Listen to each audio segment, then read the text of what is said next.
Pedro from A&P-REACTS. I'm here today with Maurizio from Kataklysm to talk about their upcoming new album, Unconquered. How are you doing? Good, hanging in there, like I told you briefly before. So we're doing our thing here and navigating this crazy time we're in. Pretty Yeah, much. indeed, indeed. And that takes me to the first point. Did you feel pressured to postpone the release of this album, considering everything that's happening in the world and obviously not having the ability to tour and play shows right now? Yes, actually, we did have the opportunity to do that, which we did in the beginning, because when it first came, this record. Let's go back a little bit. The record was done and finished around December of last year. And then in January, we delivered the masters to the record label, Nuclear Blast, and it was ready to get into production and everything. And then the initial release date was now in July. So when it first hit, it was so scary that we had no idea where everything was going. And they had shut down a lot of retail and a lot of stuff was not happening. Even shipping, the label was shut down. So we were like, it doesn't make sense, at that point. So we decided to postpone it. Now, after they got the record, they said the record is super strong. We don't want to just throw it out there. Let's push it to 2021. And I was like, it's way too far, and I don't want to wait to 2021 because what happens in 2021, we don't know. And the other issue is we're a band that's always been there for the fans. And, it comes before selling records for us because that's the love we have for the music. And they need us now. We've always been that uplifting type of band. And it didn't make sense to me to wait longer. So we decided just to wait a couple months to get everybody breathing a little bit again and then put it out. So we're going to go for it. And, people need music now. I mean, you don't do it when everything's great. You have to do music. Metal especially is uplifting. It's made to help people in their dark times. And that's where we're here. I agree 100%. And you mentioned the album being strong. And I want to ask you this. You guys have always been known for being a band that releases records that have a lot of aggression and intensity. But on this album, I feel like you guys turned the knob all the way to 11. Okay. What was the reason behind that? This album has a little bit of an extra step on it. Yeah, well, I think it's our 14th record. It's hard to reinvent yourself after having your career go for so long and having that consistency without pissing off fans. And for Kataklysm, I think we were going through not a hard time, but like a tremendous time. It was a little bit difficult for us to focus on a few things. I think there was when you do this so long, you have to kind of take a step back. And I think that and reanalyze everything. And we were very, very aggressive, pissed off going into the studio on writing this album. And me and JF, the guitar player of the band and founder with me, decided to take the horns on this record and do it together and just write the whole thing. And it was just crazy. He flew out to Chicago and I went out to Dallas as well. And we just worked on this record nonstop and it just came the way it did. It was just anger, and it's just like, and, I think changing the production sound also made a difference. It's a record that has, he went to 7-string guitar. So when you do that, that automatically makes things sound more beefy. And the key, I think, was getting also Colin Richardson to produce the record, which is a legendary producer out of the UK. And he's done some of the biggest records in metal. And he came out of retirement for this record. So we were like, yeah, let's do it, So yeah, it's all these combinations, I think, that make the record sound more aggressive, more driven. Yeah, I felt that the album felt really organic. It almost didn't feel like a record that you worked on songs individually. It felt like a record where you guys went into a jam session, and this is the result of that jam session. It doesn't feel manufactured. It just felt to me very natural. Do you attribute that to perhaps the creative process behind putting the album together?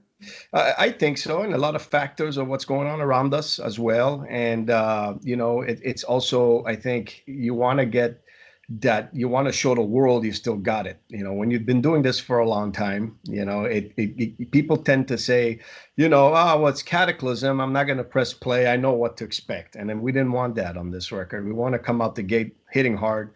I think. Does anybody ever say that? By the way, does anybody ever say that? It's Kataklysm. We're not going to press it. I mean, I say the other way around. Right. Well, our fans.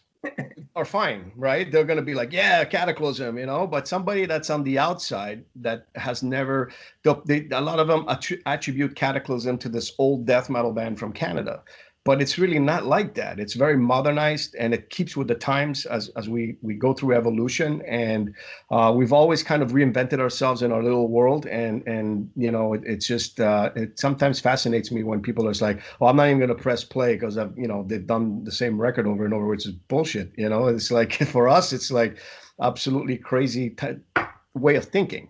But we said, you know what? Let's step it up on this record. Let's go back a little bit in time and regather our thoughts and come back and put this album, like you said, it was natural. It was like flowing like water when we did the record. You know what I mean? And when you do something like that, it tends to be a strong result because it's honest. You know, there's not too much thinking about it. We just let's go out there and do it. And what's cool about this album though is the title. It's the idea behind it and coming with the times we're in. It's perfectly timed, and it was not, because it was done before this kind of hit. So it was kind of cool to have that record named the way it is, and going through this crazy times we're in. So yeah, I think the album, the sound on the record really will allow people to get some of their frustrations out. Perhaps on their home furniture since they can't go to a show. I had a guy say that he ran 7 miles on repeat on the song, so I'm thinking it's doing pretty good with the people when they get some anger. Yeah, because the record is very relentless from the beginning to the end. And there's one thing I really want to ask you is about the track listing. Mm-hmm. How much thought process went into the track listing? Because I felt that perhaps Icarus Falling was a little bit too deep into the track listing. And when I was listening to the album, I was like, wow, this would have been the perfect start of side B if you're looking at a vinyl from that perspective. Right. Like in the middle somewhere. Yeah. Because it has not that it's a soft song, but it has a really melodic intro that leads itself to a start of a new side, if you know what I mean. Right. It was we do put a lot of thought process in it. I like a song. I look at the beginning and the ending of a song, and I like when it connects, right? I do that a lot with my other band, Exteo. It has to be like a storyline, But in this particular album, it was a little difficult because there was different moods for every song, and like you say, like Icarus Falling is far away from, let's say, Killshot. It's like a different. Killshot is urban, street fighting type of song almost, and then Icarus Falling is more classical, more thought out in a different way. It's a different vibe. So to try and connect those two without having too much of a gap, that's what we try to do, because we kept some of the more melodic stuff towards the middle end of the record, except the second song, that's like a more, straightforward thrash melodic track, Cut Me Down. So we did the best we could to balance it out. I could see that on the vinyl for sure. Like you said, we could have switched it over a little bit maybe, but in the end, it keeps a surprise towards the end. Yeah, that's true. I mean, this is not a record that loses steam as it goes along. I mean, if there's one thing this album has, is very consistent and cohesive from the beginning to the end. It's not repetitive, but it uses some of the same elements on every song. Just you guys kind of change the recipe a little bit on every track. And that would, in my opinion, will keep the listener engaged through all 9 songs of the record. Right. And what we did is we also revisited some of our key records, like In the Arms of Devastation and Serenity and Fire. And we came back with certain elements from those records that people also missed, that we kind of, like I said, we don't try to repeat the same record, but then we took all that and modernized it to today's sound and just the drive behind it was really well, I think, meticulously worked, like in studio, like making sure that we were happy with everything. And this, and it's tough. Like I said, band's going on, I think I'm starting to lose count, 28, 29 years now. It's like, it's been around for a long time. I started this when I was 16 years old, in the garage and going to high school. And then from there, we never looked back. And we're one of those lucky bands like that. And when you look at the whole band's process, you come around this time, it's like, what do you do to keep everything still fresh and people, enjoying and part of the band? And I think there's 2 messages to Kataklysm. There's the music, but there's also the lyrical content. There's the attachment to the everyday person. which is not always, a lot of bands are into the fantasy world. They bring you into this universe, which is awesome. Like I Yeah, work with dragons. a lot of bands. I also manage a lot of bands, and a lot of my bands also are in this, world. I worked with bands like Ailstorm, and I brought, Windrose, Unleash the Archers. All these bands that I work with are part of this universe that is like out there, right? Hmm. Or Flesh God Apocalypse, for example. Apocalypse. But Cataclysm is a more down to earth, everyday life. You need help, we're here to give you a little boost. So it's more like a hate breed, maybe, or like in that world. So everybody, I think that's what I love about metal. It's just the fact that there's so many divisions in the sense, but all connects. Not like the world we live in today, where it's all Yeah, yeah. But everybody's divided. Yeah. right. In this is more, we're divided because we have our own identity, but we're all connect. We Hmm. all love each other in a way that we respect what's going on. So I like that, about the world we live in the metal world, especially in these times. You see the people really supporting the bands. It's not like other industries where everybody's just out for themselves. You see metal community coming together still here. I think that's what really separates the metal world from everything else, is that sense of family, that sense of belonging. And you guys as artists, you're always very accessible as well. And I think that plays a huge role in making the fans feel like you're not just a fan of the band. You almost feel like you're the extra member, you're the roadie, if you will. Oh, absolutely. And we try to bring that even when we're on the road. We like connect with the fans in a way like, hey, this is what we're doing backstage right now or whatever. And so we always had that close connection, with our fans over the years. And it's hard to go from that to being said, being told you're done. You have to stay home. You're not touring. You're not, you're like, there's nothing, and we don't know when it's going to start. So I think a lot of bands are having that anxiety right now, and, we do, I think in music and metal, like, especially any touring artist does suffer from PTSD of not going on the road because we've been exposed to it so much, either it's the attention, either it's the interaction, the people that say we love you or Yeah, whatever, yeah. and then all of a sudden that stops. You got that a little bit of that emotional gap, and I think that happens a lot with musicians. That's why they're always itching to go back, or they're retiring, but they're not retiring. Nobody fully retires. The bug is always in there. Yeah, I agree. I thought was really interesting what you said about the guitars going with the seven strings, because I didn't know this information at all before I heard the album. And when Okay. I was listening to the album, there's two elements of the sound that really have to be addressed for anybody that's reviewing this record, and that's Mhm. the guitars and the drums. I Right. felt the guitars had such large volume. It was like a huge steak. Like Right. it really sounded to me. I pre-recorded the review, and on my review, I said that it sounded like there was four guitar players on this record. It just had that kind of sound. Right. Yeah. Yeah. You feel that way about it? Absolutely, absolutely. And I think if people were used to Cataclysm for 13 records on six string and a normal big type of sound wise. I mean, Jeff's our producer, right? He's the guy behind the sound. He's the brains behind Cataclysm sound, and he's like, I'm gonna upgrade this fucking record and I'm gonna make it like.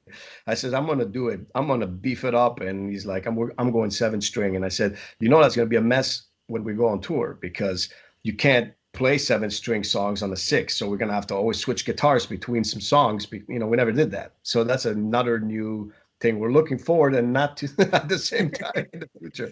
But he worked hard and he was like, I'm going to make this sound like big, and he was like, worked really hard. And you're right. It does sound like, big juicy ribeye. Yeah, yeah, it's crazy. And then when you add on top of that the drums, my goodness, the drums on this record are absolutely out of this world. Yeah. Like I love the sound that they have, the power that they have, but at the same time, so crisp, Yeah. so clean. They really complement that thickness of the guitars Right. extremely well throughout the record. I agree, and that would come from Colin Richardson, the producer in the UK, which made sure that the sound was like up there and well balanced and thick, and then mixed perfectly with the guitars and vocals in the front. Like it's just Yeah, yeah.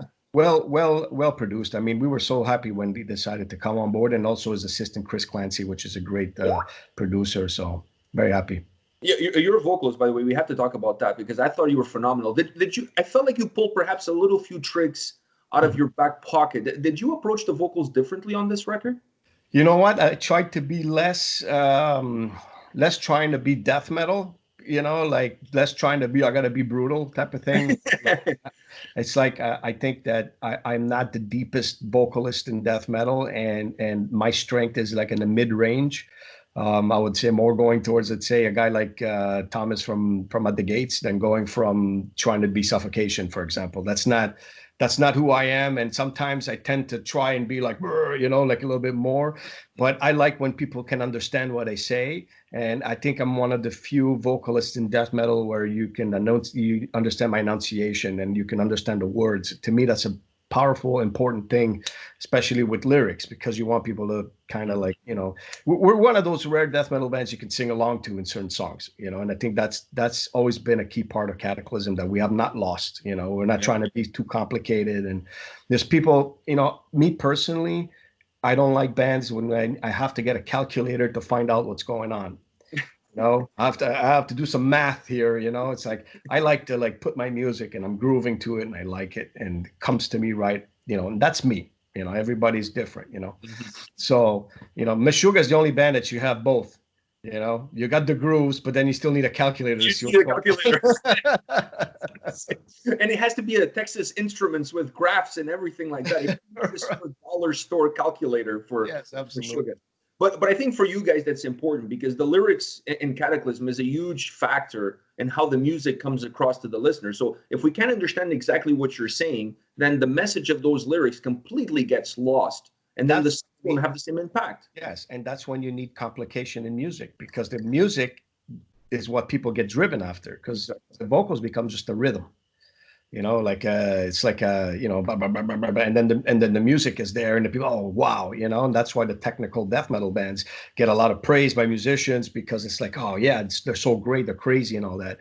But if you're trying to write a song, it's a different approach. When you want people to understand, sing along, or like have that type of idea behind it, that what you're trying to do, that's not a musician type of thing.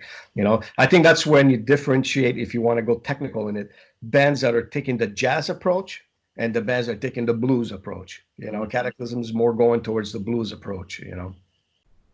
And you talked about brutality on this record. I think if there's one song that represents that brutality, and at least in my opinion, is Defiant. Right. How heavy and brutal is that track? Holy crap. I felt like I was getting smacked across the face as the track progressed. And you went on some insane vocal range on that track. Yes. How did that song come together? It was the first song that we wrote on this album. So you could tell that we were pissed when we came out. Right? So it's probably the heaviest song on the record, probably the heaviest we've written in the last, I would say, 4 or 5 records. It's probably since Serenity and Fire, Blood on the Swans type of song we did on that record. It's heavy. It was made to be heavy like that. And then you have the chorus where the vocals is almost a bit cleanish. It's not super, crazy. So we went very different ranges on it, and we wanted to do that track. And that track is the one that we did, to prove the world, that, like wine, as you get older, it's better. So we were like, we want to show that we can still compete, have our boxing gloves on, Yeah, definitely. Cataclysm is not like milk. You guys don't age like milk. No, I never heard that one. I like it. I'm going to use it. Yeah, you guys definitely don't age like milk. That's for sure. I have 2 really tough questions to ask you, because these kind of questions for a musician, for somebody who's released, like with Kataklysm, 14 records, are always tough to answer. Yeah. But where does this album overall rank for you in the catalog of the band? That's a tough question. When I get that one, it's like, sound-wise, it's number 1. I think we've never sounded as good as we do on this album. Okay. Where does it stand for me personally in my career? I would say, because my favorite records for Kataklysm, I would say are my 3 top ones are In the Arms of Devastation. It's Ghosts and Gods. I love that record. And I would say Shadows and Dust. Those are the 3 top albums. It's somewhere in there. It's either, I would say, 3 or 4, because I have some that have hit me in the heart and I've kept them there forever, like In the Arms of Devastation and Ghosts and Gods are 2 records that were important to me. that I love, and I still listen to them. And most bands don't listen to their own records too much, unless you have the big ego, I'm the best, but I don't do that a lot, and I do listen to those two records a lot still. They've done the test of time for me. Shadows and Dust was the breakthrough record, so for me that's like the album, that opened stuff. This one is kind of like a small rebirth, I think, in our career, and it comes at the right time. I don't know if it's going to come in the right time with sales because of what's going on, but it's coming in the right time for our career, and it's in there somewhere in those important albums. And from this record, what is your favorite track? I mean, for me, Defiant is one of the best ones, but it's really hard to pick a favorite one, even for me as a listener, right? Because the record really stands as 9 tracks as a whole. Yeah. But for you, as you're putting it together, as you've had a chance to listen to it, is there one that stands out to you?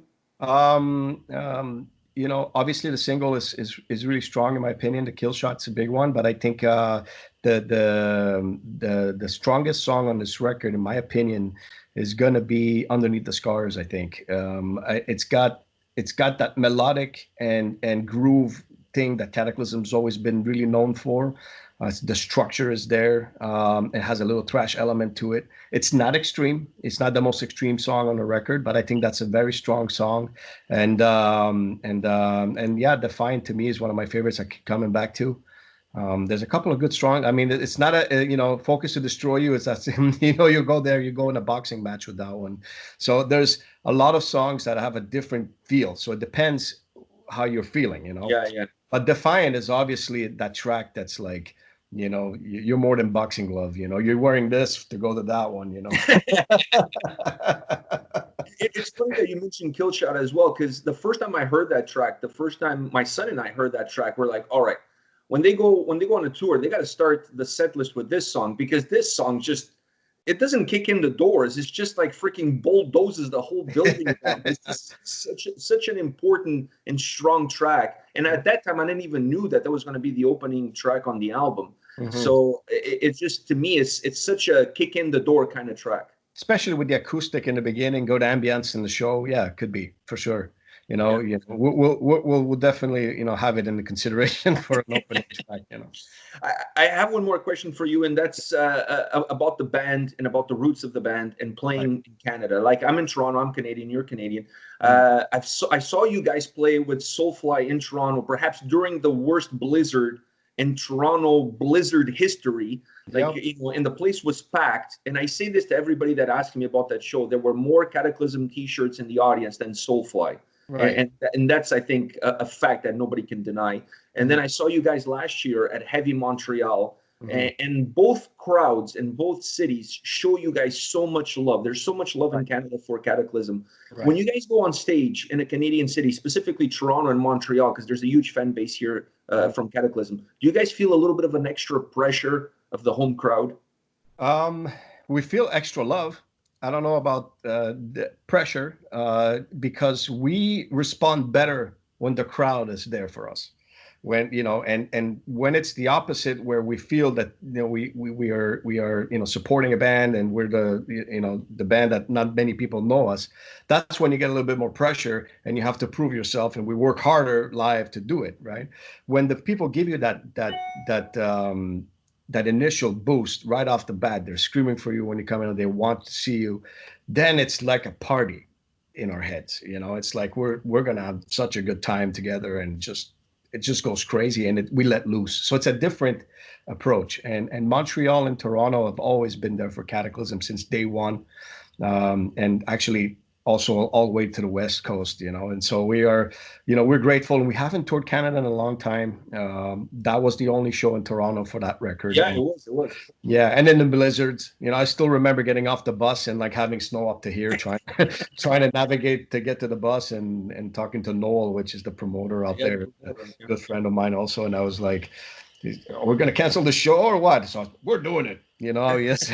Like he rode his bike there, I think, It looked really dodgy up until the last minute. And he posted online asking if people were still going to come down if the show was to go through. And the overwhelming response was yes. And then when you show up to the venue, the place was packed. I mean, I saw somebody on a wheelchair. If you're in a wheelchair and you can make it through that blizzard to see Kataklysm, Dude, Yeah, like, I mean, that you have those, some hardcore fans. and that's the thing. It's like you got some super fans, and then Cataclysm's always had that niche of fans that are just there for us, and we're very, very grateful, man. And Canada, like I said, always been there for us, and we're gonna be there for them as soon as this thing, we're there for them now, and when it's over, we'll be there again. So that's the plan.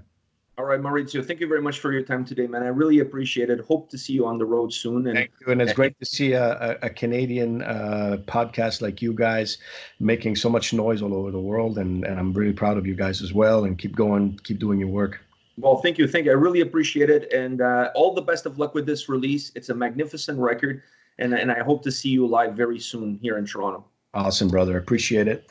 Hello, and say hi to your son as well. All right. Thank you very much. Take care. Ciao.